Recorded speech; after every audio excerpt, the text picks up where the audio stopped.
talk about AI. Like everyone talks about AI, and I was like, maybe people don't need another workshop about AI, But I think what's happening currently is lots of people see a lot of things, whether it's on LinkedIn or anywhere else on YouTube, about AI, and I think there are a lot of promises that AI is just going to, revolutionize your business and things like that. And obviously, it's super powerful. I mean, I use it every day, but there is kind of a disconnect in between. Okay, yeah, if you don't use AI, you're going to be irrelevant, eventually. And then people, I feel like, kind of like, yeah, I totally need to use AI. And then this kind of excitement or FOMO. And then on the other hand, I think a lot of people go back to their businesses and they're like, okay, but how do I Mm, implement AI in my business? yeah.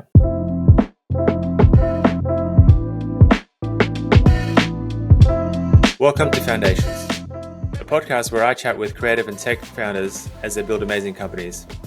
My goal here is to find out the stories, the wins, the losses, and the reason why they started the whole thing. I'm Johan from Tension Studio, and I hope you enjoy. Let's begin. Today, I'm excited to welcome Kenny, founder of Not Operations, on the show. So you work with successful service businesses, and I saw a post you were put up yesterday, I think, or maybe even this morning, about knowing your market. So you work with service businesses that are stuck in the day-to-day, buried in admin, constantly improving everything, juggling messy items, systems. So you help streamline operations so you can scale smoothly without like removing complexity and chaos. And hopefully, I kind of understood your offer correctly. Is that your offer essentially?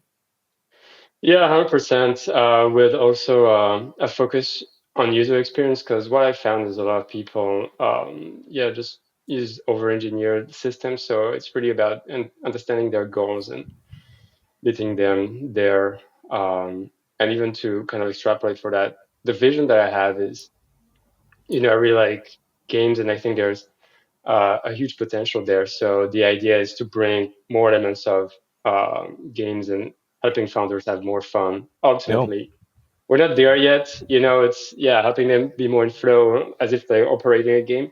We're not there yet, but yeah, right now the focus is on their operations and helping them with that side of it.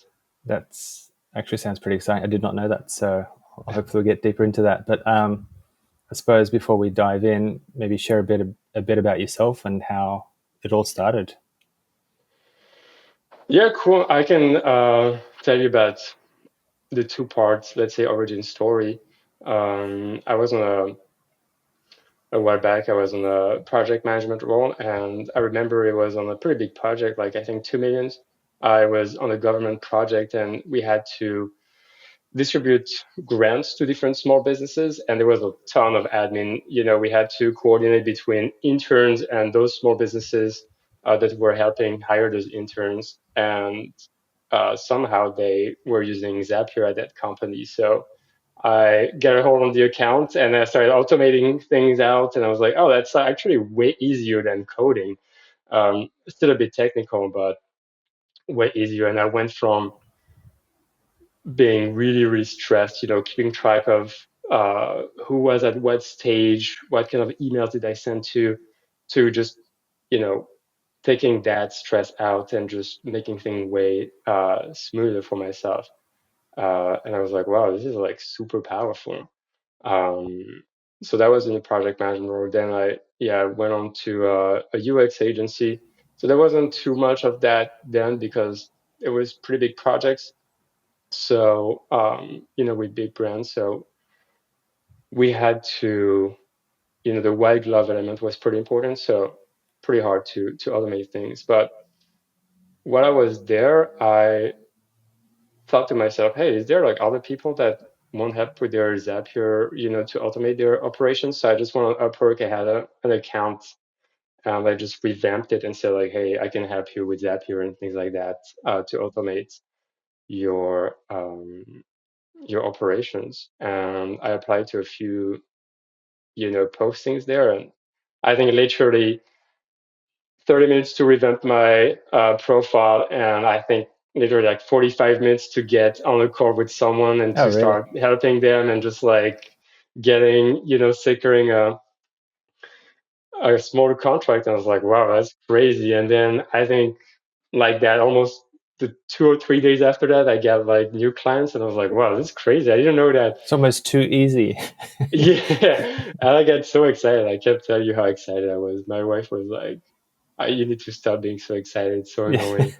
Um, but it was super cool. I was like, "Oh wow!" So I could do that and help people do that. With all Yeah. the things that I've learned through project management and operations, and Yeah. actually help people. So I was like, "Wow, there's definitely an avenue there." So that's kind of like how it started, really, and everything. Yeah, started ramping up from there. Nice. And I mean, I'm curious then, because I was going to jump into like understanding your customers, but it seems like, what did you know? Did you notice first that, hey, this would be good for businesses? Or did you notice kind of like, hey, there's actually a demand here that I can, you know, jump in and solve? Um, well, I think working with so many different clients during kind of my agency period, I realized that and it's from smaller companies to pretty big, Fortune 500. Most of them are pretty big mess in most cases. I mean, obviously not everything is a mess. Yeah. That's why they can get to that level. But so there's part that's like pretty nicely organized, and they have processes and stuff like that. But in the end, there's still a big chaos component Mm, to all those businesses. So yeah, I realized that I don't think there is not one business that doesn't that need that needs your kind of, help. Yeah. yeah, automation and things like that. So that's good in a way, but then I quickly realized, after taking on whatever contract, that I need to focus on one specific, you Mm, know, uh, problem or type of business, because otherwise there's too many problems that you can tackle, really. gotcha. Gotcha. And so has that been, was that like a light bulb kind of moment? Or was it kind of like a challenge that you kind of, for you to mentally kind of choose the audience, or like niching down almost is, kind of the word for it. But yeah, was that hard to do, or was it kind of just a natural progression as you worked with more and more of the certain type of customer or client? Yeah, it's a good question. I think there's two components to it. I've worked with a bunch of, yeah, like just seeing kind of what different agencies do or freelancers. And, there are a lot of people that never niche down really. They kind of take whatever work they can find. And I'm assuming it's probably because they didn't crack, the lead generation slash sales component of their business.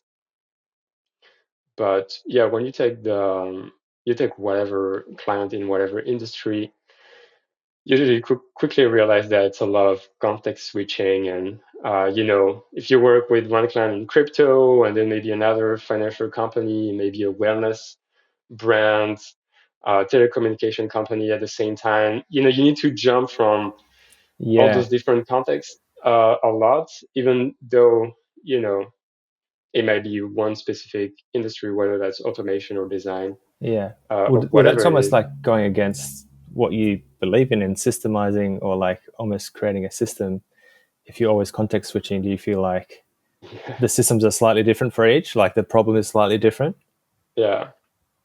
Yeah, I mean, that's right. And that's why I tell people it's way easier if your offering is, pretty streamlined. If you have one product for one type of client, Mm, it's going to be way easier to automate it. Rather, if you're like, hey, I can do your SEO, I can do your yeah, copy, I can do your design, I can do everything, I can do your ads. And then you're like, okay, so everything is probably going to be super custom most of the time.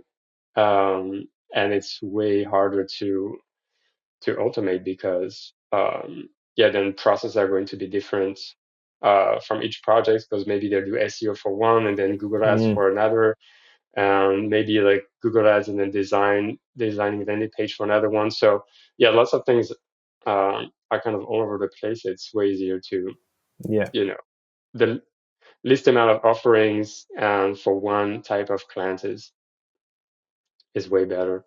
Yeah. Yeah, that's what I realized. But with that being said, I feel it's hard to just like, yeah, who do I who do I pick? I think that's Yeah. the big question most people have. Um, and it takes to work with a couple of clients to see a pattern. See like, okay, what are my strengths? What's my background? And having worked with uh, diverse enough roster of clients to be like, okay, those are the type of clients Yeah. that I can help the best. Yeah. And those are the type of people I need to focus on. And I know there is demand, and I know those people, are out there and need my services. Um, Yeah, because makes sense. yeah, otherwise it's just, I find that if you don't focus on those ones that you can help the most, then you take on projects um, that don't necessarily help you move forward. And then in the end, they kind of like bring you down because they take away from the energy that you could spend with those clients that you can help the most. So it's also at the detriment of those clients as well. You'd rather just focus on the people that you can help the most, be super effective there, and say no to the other opportunities. Mm. Yeah, it's a conscious decision, isn't it? Because I think, like you said, you could almost help any industry or any niche because a lot of them will have the similar problem. Yeah. Uh, and do you find that when you make that decision, and as you're doing right now, has that been led by your vision for the company, or like who you like to work with the most, or do you kind of see more on, hey, is potential here to kind of double down on this kind of direction? I think it's a combination of a few different things. First, what I know. So, I've been working in mostly a services company. Um, I've barely touched e-commerce, so I'm not super confident there. I've worked with a few e-commerce companies, but then, yeah, I just realized that I just don't really know, the Mm, problems that well. So in the end, it just doesn't make sense for me to focus on that. Same for marketplaces. I haven't done too much of that. So, when it's a lot of pairing people yeah. together, Yeah, the uh, two-sided marketplace is probably a yeah, hard one to automate straight up. Yeah. it's not that. It's just that I just don't know it that well. So I'd rather focus on, I know the services Mm, type of businesses because I've gone through that a bunch and I've helped a lot of people, and I just prefer those kinds of, helping them, and I feel I'm way stronger there. So it just yeah. makes more sense to help them. And but yeah, so eventually I was like, hey, my strength lies there, and I know, services is also way easier than e-commerce because there's a lot of people that have, set of services and lots of agencies around, and I feel that's a business model that's not going to go away that Yeah. easily. Yeah, that's fair. That's fair. You put up something, or you're actually putting together a talk soon on how to get your business AI ready, or AI ready from a systems point of view. Can you tell me more about that? And is that coming out of signals that you see in the market, or like tell me more about what this is and then why you're putting it together? Yeah, 100%. For a moment, I was like, hey, should I just talk about AI? Like everyone talks about AI, and I was like, maybe people don't need another workshop about AI, but I think what's happening currently is lots of people see a lot of things, whether it's on LinkedIn or anywhere else on YouTube, about AI, and I think there are a lot of promises that AI is just going to, revolutionize your business and things like that. And obviously, it's super powerful. I mean, I use it every day, but there is kind of a disconnect in between. Okay, yeah, if you don't use AI, you're going to be irrelevant, eventually. And then people, I feel like, kind of like, yeah, trying to use AI, and then this kind of excitement or FOMO. And then on the other hand, I think a lot of people go back to their businesses and they're like, okay, but how do I Mm, implement AI in my business? yeah. And I've seen a couple of prospects or clients try to use AI in their businesses or integrate them in their automations or workflow. And I find that a lot of the time um, it's used as kind of, it's like you have this hammer and you just hammer everything and try to Mm, hammer everything with your AI yeah, tool. And I feel that what is needed is, okay, first, let's think about our systems. Let's think about, project management or data, how it's organized, um, and have that as clean and streamlined as possible. Have like clean SOPs, have thought about your processes. And then once you're there, just like start thinking about your automations and, okay, how does that work? How can we create rules around how we would yeah, automate things in our business? And once you have like those two layers, then it makes more sense to be like, okay, we have all that context, everything is like super clean, it can scale. And if we implement AI in our business, then it has enough context about yeah, what's going on, and we can, feed that context to an AI in a streamlined manner rather than, just shoving AI in your business and then it's not as yeah, effective as possible. for sure. Um, you've probably, and lots of people, they're probably realize very fast that if you just ask whatever ChatGPT or whatever as chatbot, hey, just give me 10 articles. It's just going to give you 10 super generic articles, whether it's about design or automation. So you really need to give it as much information as possible so it can understand what's going on and give you really something that's like super tailored Yeah, to what you yeah, have. totally get it. And I think, I don't know if I had this conversation with you, but at least I've had it with a few clients how they said, yeah, we know AI is here. We know it's something that we can use in our business, but all that is dependent on the business being set up for it to optimize something. It can optimize, at least in the current, permutation of AI, it can optimize something that can be optimized, but it can't do all the work for you, at least not yet, right? I think, like you said, a lot of the businesses you mentioned before, they get to a certain size, but if you look under the hood, sometimes a little bit messy. And so all the AI can do potentially is just try and make sense of it. But at the same time, it won't be super efficient compared to something that's super, rules, guardrails are set out, step A, step B, step C. Yeah, I think it's at least I don't know if it's the promise, but at least that's how I perceive the premise to be nowadays, is that it's this kind of magic bullet that's going to solve so many of your business Yeah. problems. Yeah. And I think it can solve very efficiently, some very specific use cases. But if you start using it for other things that, let's say, your clean SOPs or clean workflows, automated workflows could perfectly do the job, then it starts, being a bit messy and is not as efficient as it could be, and potentially also like a bit expensive as well, and not scale as well. Yeah. Yeah. That's fair. So obviously, yeah, that's a piece of trend or technology that you're keeping an eye on because, yeah, like you said, if done correctly, was a game changer. Um, as your, where do you see your business in this kind of next year? Where with where you are right now as a business, with what technology is coming, with where you see your kind of clients and customers finding the pains and what you're solving for them. Where do you see the business heading for yourself? Probably niching down way more, refining, because right now I'm constantly trying to understand, what problems people are facing. So in sales calls or whenever I'm having calls with client, kind of collecting all those problems, seeing what's the trend, um, and then obviously, refining lead generation and the sales in the background. So I'm working pretty heavily on that.